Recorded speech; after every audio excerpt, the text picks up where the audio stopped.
I'm standing here outside the village of Cerrillos and actually on the property of the Broken Saddle Riding Company. So if you're ever looking for a great place to go horseback riding, this is it. I should know, I used to work here. All right, so back to the geology. What's in front of us here is an eroded laccolith. That's what Steve Maynard, one of the key mappers out here, told me years ago. And I'm trying to get it as centered as possible, but you can see on that mountainside, you can see gray layers exposed in the side of the hill.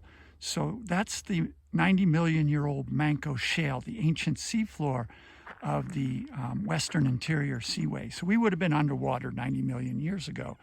And then 30 million years ago, give or take 5 million, magma came up through the Manco Shale and domed up the overlying strata to form a laccolith, a pluton.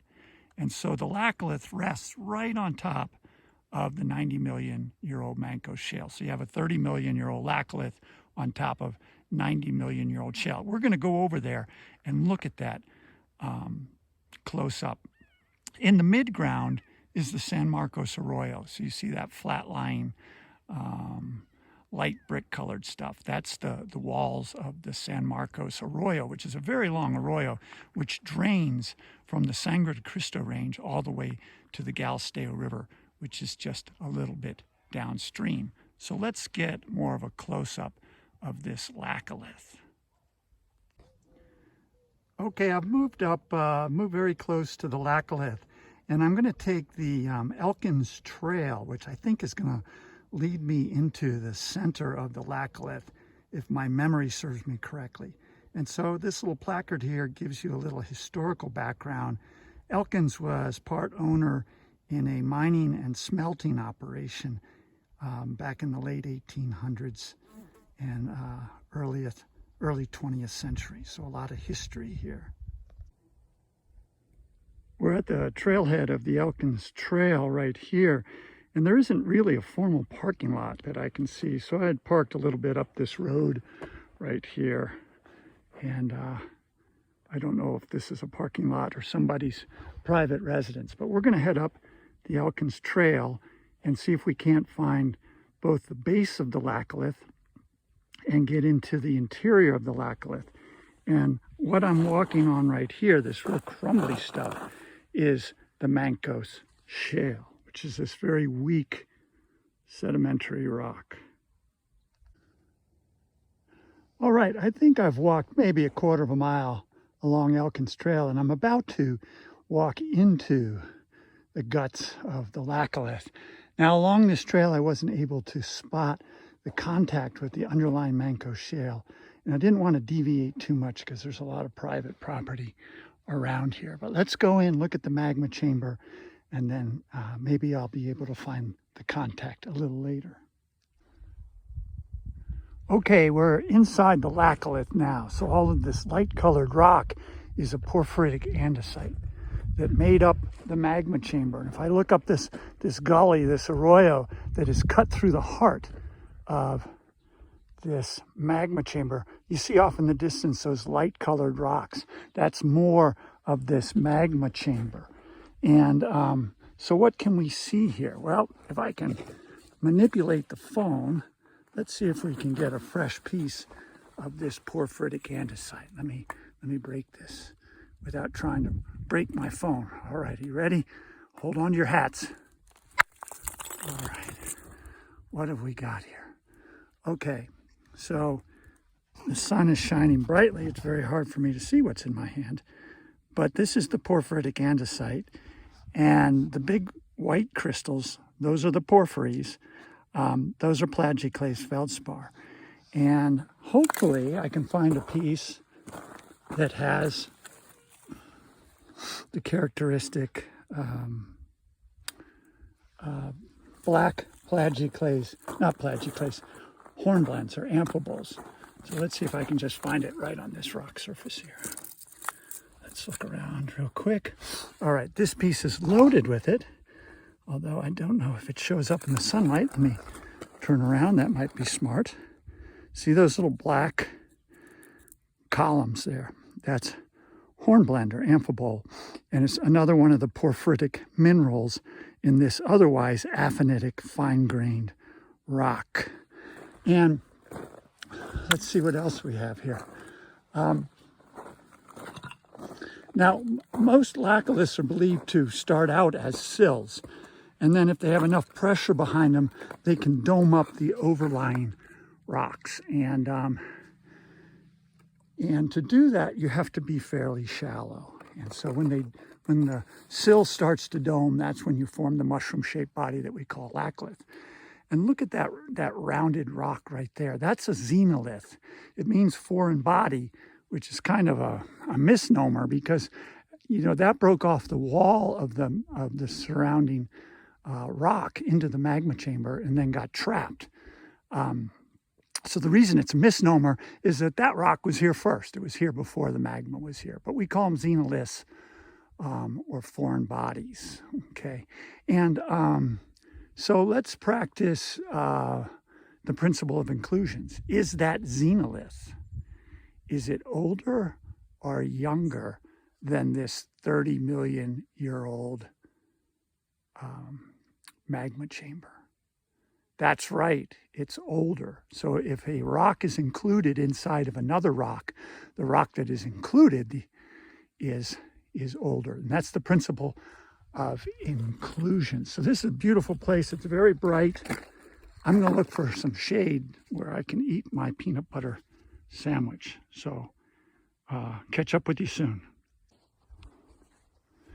All right, I'm a little bit further into the laccolith, into the magma chamber, and I found some shade, and there's my peanut butter sandwich for scale. And also found this very nice piece of the porphyritic andesite. And you can see, look at this, how it reflects as I rotate it. That's a beautiful amphibole or hornblende. And you're seeing a cleavage plane. Okay, so there's lots of this. There's lots of the white plagioclase. The gray is probably, which makes up the ground mass or matrix of this rock. And that's, the gray is why we call this a fine-grained rock. And that's probably made up mostly of a darker plagioclase feldspar, just microscopic.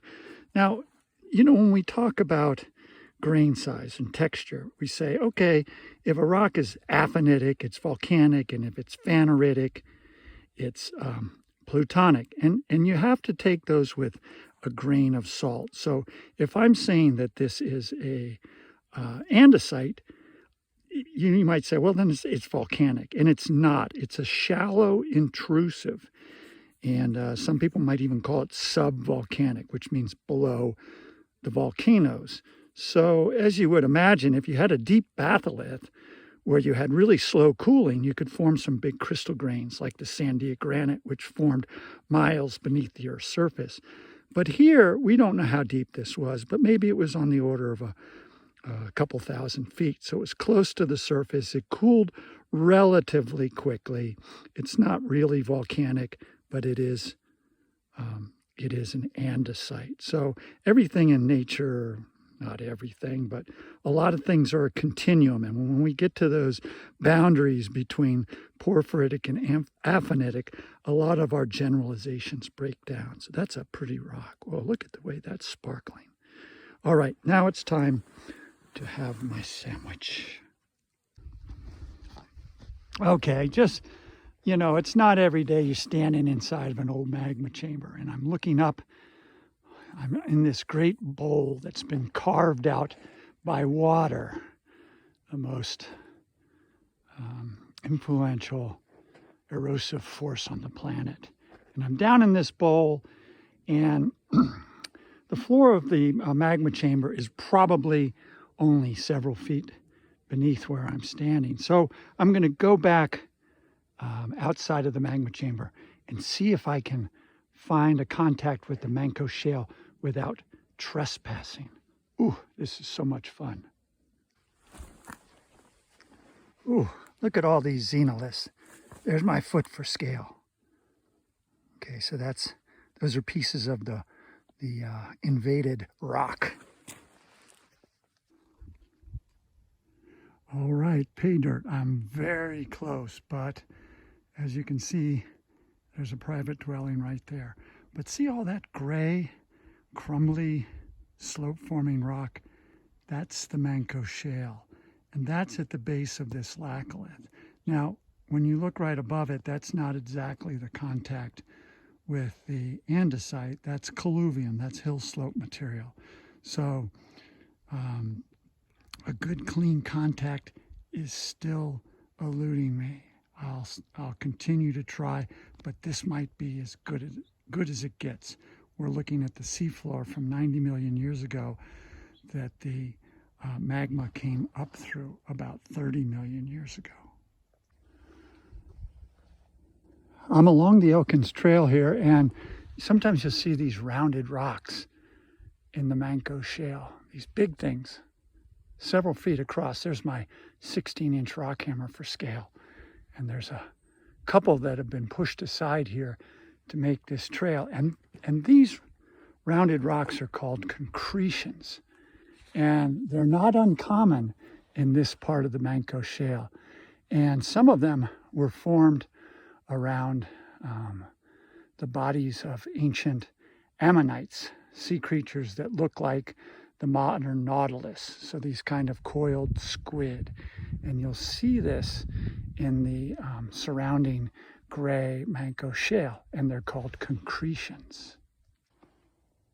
Still on the Elkins Trail, in the Manco Shale, you can see it's a very crumbly, it's a mudstone, but it actually has layering. As you can see in this piece here, it's what we call fissile. And so a fissile mudstone is a shale. And so this is a piece of shale. So it's not all soft stuff that you can kick around with your feet like I'm doing here. Some of this is pretty hard. I wouldn't want someone to hit me on the head with this. All right, but in terms of rocks, it weathers pretty easily. It's a weak, crumbly rock.